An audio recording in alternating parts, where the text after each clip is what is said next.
70,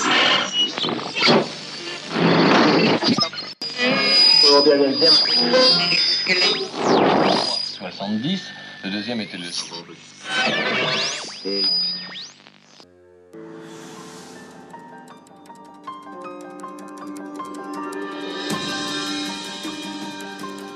Nicolas Sarkozy, 52 ans, Ségolène Royal, 53 ans et François Bayrou, bientôt 56 ans. Quel que soit le finaliste, le prochain président sera un président jeune, issu d'une génération d'hommes et de femmes politiques, en contraste avec Jacques Chirac, l'un des doyens des chefs d'État dans le monde. C'est l'avènement de cette nouvelle génération, en effet, puisque renouvellement à gauche, renouvellement à droite, les Français vont être attirés. D'ailleurs, ils vont beaucoup participer à l'élection présidentielle parce qu'ils se disent, ça y est, on est enfin rentré dans un renouvellement. Et là, il y a la curiosité. Allons voir. 2007, Ségolène Royal jette son va-tout. Je pense que Ségolène Royal n'avait pas d'autre méthode que de vouloir déstabiliser son concurrent. Et Nicolas Sarkozy bride son tempérament et fait en sorte de ne pas répondre ou de ne pas s'énerver. Voyons l'explosion de joie dans quelques instants qui va éclater du côté de l'UMP et du Parti Socialiste, puisque Nicolas Sarkozy et Ségolène Royal arrivent en tête ce soir. Nicolas Sarkozy crédité de 29,4%, Ségolène Royal pour le Parti Socialiste de 26,2%. Je pense encore gagner, même si autour de moi, dans mon camp, ils disent tous c'est plié, c'est plié, c'est plié. Il n'y a aucun éléphant, à part Jean-Pierre Chevènement qui m'a rallié à ce moment-là, bon, Jean-Louis Bianco, bien sûr, qui est dans mon équipe, mais les autres, les grands dirigeants du parti, aucun ne dit un mot positif. Ils n'ont toujours pas digéré le fait que je sois candidate. En me plaçant en tête de ce premier tour,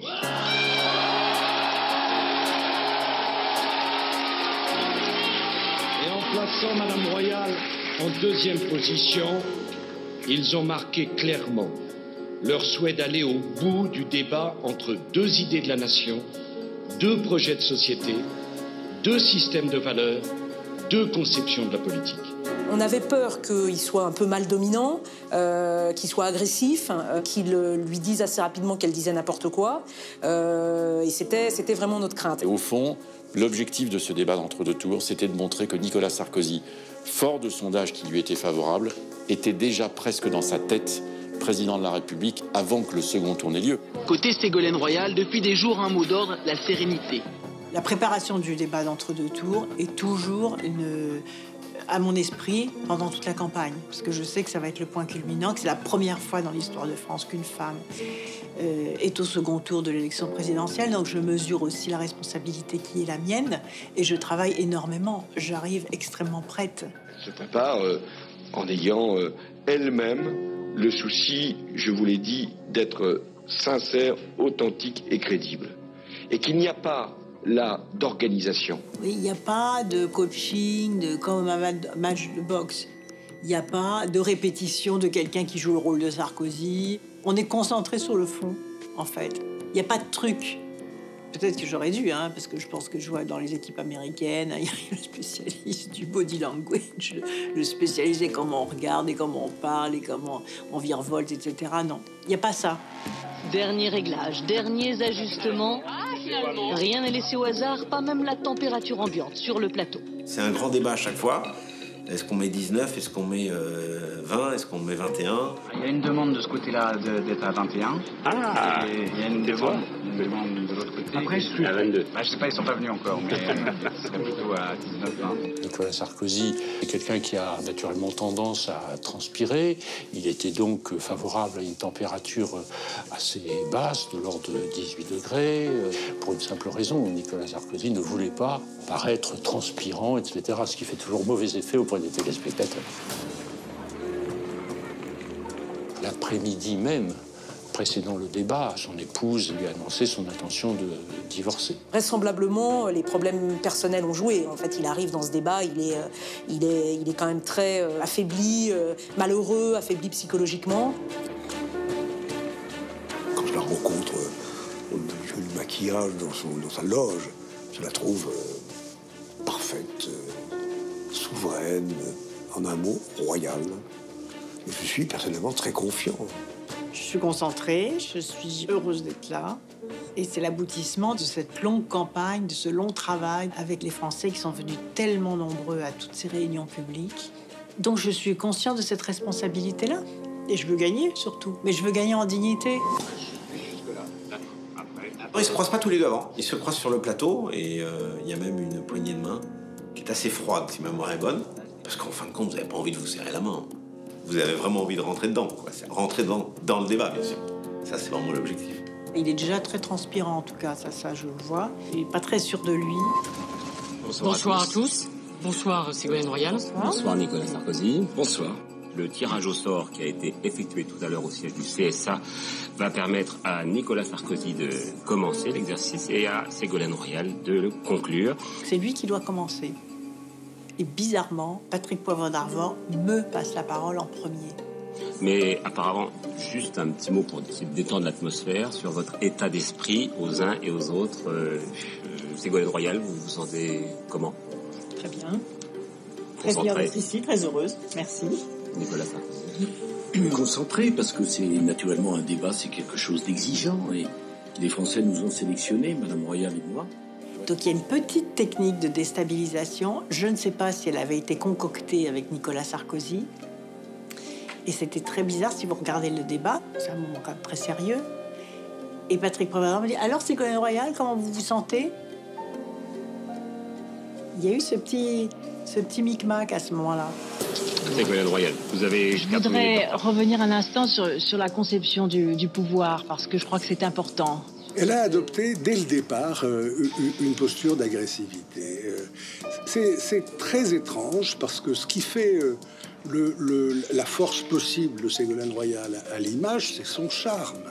C'est que le fait qu'elle puisse dire des choses qui sont même parfois des évidences ou des truismes, mais avec un tel naturel qu'on se dit « Ah, elle a osé dire ça !» Et là, elle n'utilise pas ses propres qualités télévisuelles très grandes. Au contraire, c'est elle qui joue le sparring partner qui va à l'affrontement. Je voudrais qu'on revienne à la première question que nous avions posée sur votre conception de la présidence de la République et peut-être sur les institutions. Royal ne m'en voudra pas, mais à évoquer tous les sujets en même temps, elle risque de les survoler et de ne pas être assez précis. Ce à quoi on était préparé et ce qu'on lui avait fait passer dans les différentes notes qu'on lui a données, c'est qu'elle était imprévisible et que sans doute, effectivement, elle jouerait de la surprise. J'ajoute, monsieur Nicolas Sarkozy, qu'il y a 2 jours, une femme policière s'est fait violer tout près de Bobigny, tout près de son commissariat. Il y a eu ce petit débat sur cette femme policière qui a été agressée, violée. Et je dis, mais c'est pas normal que les femmes policières, en plus, qui sortent à 22h ou plus tard dans des endroits qui sont mal éclairés, ne soient pas raccompagnées. Si je suis élue présidente de la République, les agents publics seront protégés, et en particulier les femmes. Elles seront raccompagnées à leur domicile lorsqu'elles sortent tardivement des commissariats de police. Leurs chefs, ils sont bien accompagnés, ils prennent bien les voitures de police. Et là, par exemple, j'ai pas eu le bon réflexe. Parce que Nicolas Sarkozy joue le mépris à chaque fois. Vous savez, à chaque fois, c'est vous y connaissez rien. Ah bon, Madame Royal, on va raccompagner toutes les... Le passage du cas particulier à la généralisation, c'est une technique de communication. Mais moi, je ne suis pas dans les techniques de communication. Je suis sur le traitement des sujets. Si vous devez faire accompagner toutes les femmes fonctionnaires chez elles... La nuit, oui. La nuit, eh bien, il faudra dire qu'il y aura une fonction publique au service des Français et puis une autre fonction publique au service des fonctionnaires qui rentrent. On n'imaginait même pas qu'elle puisse faire une telle proposition. C'était une proposition, comment dirais-je, saugrenue d'ailleurs, et qui était perçue comme telle par les Français. Je pense que c'était un des moments importants parce qu'il a fait apparaître chez Ségolène Royal une sorte de facilité excessive dans la formulation de propositions. Mais moi, ça ne m'amuse pas, ça ne m'amuse pas, ça ne m'amuse pas, ce crime abominable. Vous avez une autre solution ? On va être un peu pris à contre-pied. On découvre un Nicolas Sarkozy dans le débat qui a déjà intégré la fonction présidentielle dont il rêve depuis des années. Il n'a pas d'agitation dans les tics du visage. Il a une gestuelle qui est une gestuelle ample, calme. Il est sûr que le fait que Ségolène Royal soit une femme a joué beaucoup. Elle a elle-même suffisamment insisté sur le fait qu'on lui dit toujours des choses parce qu'elle est une femme, qu'on dirait pas ça à un homme. Donc il faut absolument pas que les règles les plus élémentaires de la courtoisie et de l'égalité soient rompues. Sans quoi, on fait évidemment le jeu attendu de Ségolène Royal. Et là, Nicolas Sarkozy, il a été suffisamment bien préparé à ce type d'affrontement pour jouer en permanence cette courtoisie souriante et pour montrer que c'était elle qui était énervée. Si vous revenez sur le choix de PR, madame, ça veut dire que vous serez obligé, pour respecter votre parole, de garder le même pourcentage du nucléaire, de faire fonctionner les vieilles centrales plus longtemps. Sur la question du nucléaire, on avait diagnostiqué que la part du nucléaire était beaucoup trop forte dans la production d'électricité par rapport même à l'autonomie énergétique de la France et par rapport à l'enjeu des énergies renouvelables. Donc c'est vrai que j'interroge sur ce sujet-là et je vois qu'il ne connaît pas le sujet. Vous défendez le nucléaire, mais vous ignorez la part du nucléaire. Alors de combien nous est-il? avons la moitié de notre électricité qui est d'origine nucléaire, non, madame. 17% non, seulement. Ce n'est pas exact. 17% ce n'est pas exact, seulement. madame. L'environnement, on savait que c'était le sujet sur lequel il pouvait être pris un peu en défaut parce qu'il n'avait aucune expérience de ces questions-là. Elle avait été ministre de l'Environnement. Non, madame, ce n'est pas exact. De toute façon, tout ça se verra. Mais si, c'est ça. Donc ce que je veux. Non, madame. Donc ce que je veux. Attendez, c'est un choix majeur. Est-ce qu'on continue le choix du nucléaire ou est-ce qu'on arrête? Il avait un magnifique dossier de préparation au débat.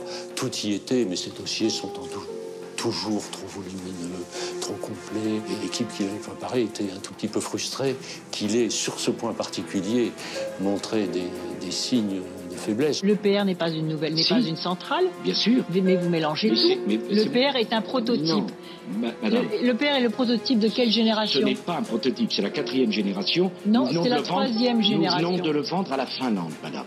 Il faut que les Français comprennent. Il faut que les Français comprennent. On était frustrés parce qu'on s'est dit, bon, il n'a pas assez travaillé le dossier, alors qu'on y avait mis tant de travail et tant de cœur. L'affaire des enfants handicapés dans les écoles. Pour moi, je considère qu'il est scandaleux qu'un enfant ayant un handicap ne puisse pas être scolarisé dans une école, entre guillemets, normale. Elle était pour des raisons personnelles, intimes et aussi politiques, très attachée à ce plan sur le handicap scolaire. Je trouve que la façon dont vous venez de nous décrire comme ça, la larme à l'œil, le droit des enfants handicapés d'intégrer à l'école, alors que les associations de parents handicapés ont fait des démarches désespérées auprès de votre gouvernement pour réclamer la restitution des emplois. Et là, elle a pris à partie violemment, non sans raison d'ailleurs, Nicolas Sarkozy en lui disant « mais vous avez tout fichu en l'air, vous avez supprimé les assistants d'éducation ». Et alors, elle en a fait des tonnes, elle a rajouté. Alors laissez de côté vos tribunaux, les démarches des parents qui en ont assez déjà de leur souffrance et d'avoir vu leurs enfants ne pas pouvoir être inscrits lors des rentrées scolaires pendant lesquelles vous étiez au gouvernement. Lorsque elle commence sa colère, les gens qui sont dans la loge, et je me souviens en particulier très bien des deux aînés de Nicolas Sarkozy, Pierre et Jean, se retournent vers moi pour savoir s'il a une fiche dans le dossier sur le sujet. Alors je dis oui, il y a une fiche, et d'ailleurs me voit effectivement, ça doit lui évoquer quelque chose, il a dû voir quelque chose là-dessus dans le dossier, et donc effectivement il cherche la réponse, et là il ne la trouve pas. Et je suis très en colère. Et les parents et les familles qui vous en... Et les parents... Non, je ne me calmerai pas. Ne montrez pas du doigt avec cet index pointé, parce que franchement... Non, je ne me calmerai pas. Non, je ne me calmerai pas. Je ne me calmerai pas. Pour être président de la République, il faut être calme. Non, pas quand il y a des injustices. Pour être président de la République, il faut être calme. Non. Le cadeau incroyable qu'elle lui fait. Ce Sarkozy qu'on essayait de décrire dans la presse de gauche comme un énervé permanent, qui ne tient pas en place, qui change d'idée toutes les 5 minutes. C'est elle qui lui explique qu'elle a une saine colère et qu'elle en aura quand elle sera au pouvoir. Trop facile de faire valoir, mais vous énervez pas. On ne peut pas être président en étant énervé. C'est incroyable, ce renversement d'image. Ma volonté par rapport à ça, c'était pas d'être agressive. D'ailleurs, quand un homme a des convictions, il a des convictions, il est puissant, il les défend avec force. Une femme, quand elle défend pas ses convictions avec force, non, quand même, elle est un peu fragile. Quand elle les défend avec force, ce que j'ai fait, non, quand même, elle est agressive. Vous avez été à une réunion de l'Internationale socialiste. Vous avez d'ailleurs été fort applaudi. Mais je ne sais pas si vous avez lu la déclaration de l'Internationale socialiste. Elle était favorable à l'entrée de la Turquie en Europe. Alors il y a une partie sur le problème de l'entrée de la Turquie en Europe. Donc il a essayé de faire peur en disant que je voulais l'entrée de la Turquie dans l'Europe, etc. Donc on voit bien qu'il choisissait des thèmes sur la peur, elle ne saura pas faire, etc. Est-ce que, madame, c'est votre position? Il y a un processus qui est ouvert et vous le savez très bien. Le peuple français sera consulté par référendum sur cette entrée. Donc c'est pas la peine de faire peur. Moi je pense qu'il faut faire une pause. Et l'écran devient rouge derrière moi. Et je me suis toujours demandé, est-ce que ça avait été organisé? Est-ce que c'était le hasard? Et je n'ai jamais pu avoir la réponse du producteur de l'émission. Eh bien, à notre tour de vous remercier tous les deux d'avoir animé ce débat dans tous les sens du terme. Sur le moment, on se dit qu'il a pas été très bon, qu'on l'a connu bien meilleur en débat. Mais finalement, ça nous arrange parce que voilà, on avait peur qu'il soit trop fort, trop dominant. Et finalement, on trouve que c'est très bien. Quand je sors, j'ai l'impression que c'est gagné. On voit d'ailleurs le contraste entre les deux équipes. Moi, je sors, je suis applaudi par mon équipe. Et quand Sarkozy sort, il dit à son équipe « j'ai pas été bon », il a le sentiment d'avoir perdu ce débat. Voici le résultat de notre estimation Ipsos Del. C'est Nicolas Sarkozy qui est élu président de la République avec 53% des voix. Résultat salué par une ovation de ses supporters salgarous.